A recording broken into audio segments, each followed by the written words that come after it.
Hi, my name is Todd, work for Ihle Fabrication. Today we're going to talk about the installation of the liner kit that goes on the steel elbows for the Case and New Holland machines only.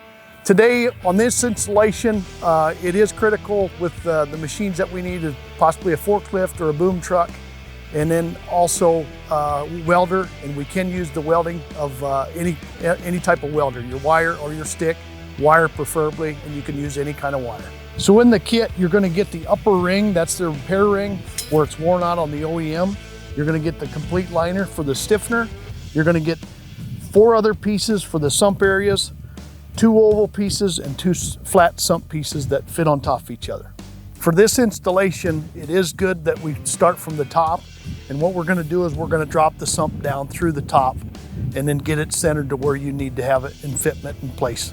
To begin, you will need to remove the horizontal unload tube and auger from the elbow. You will also want to remove the horizontal grain tank augers to make sure you have complete access to the sump area. After this, you will want to remove the tire if you have a floater tire or dual tires.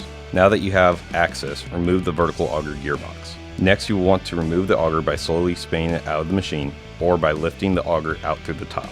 You will need to remove the inspection door on the lower end of the sump by taking out the 2 bolts. With everything removed, you will now want to remove any debris such as grain, dirt, chaff, etc. You will need to cut out the old upper sump area and use the ring supplied. With the old upper sump area cut out, you will now weld the replacement ring in place. Make sure you grind your weld smooth to allow the vertical liner to slide into place and allow proper fitment. With the vertical area free of any debris and the ring welded in place, you may now slide the vertical liner in from the top.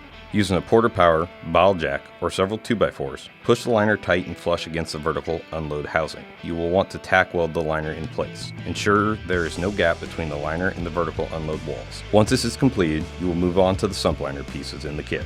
When you are satisfied with the placement of the sump liners, make sure you completely weld the liners, leaving no exposed edge. This is done to prevent any grain or debris from getting behind the liner. You will need to drill through the 2 pre-existing holes into the liner. This is done so you can reinstall the cleanout door. You may now begin to reinstall the inspection door. Next, you will reinstall the vertical auger. After that, you will reinstall the gearbox and remount your tire to your machine. Next, you will want to reinstall the grain tank augers. Now, you can reinstall the elbow and the horizontal unload tube and augers. Hopefully after today, when we discuss the installation of this, it goes easier for you. If you got any questions, call us at Ihle Fabrication.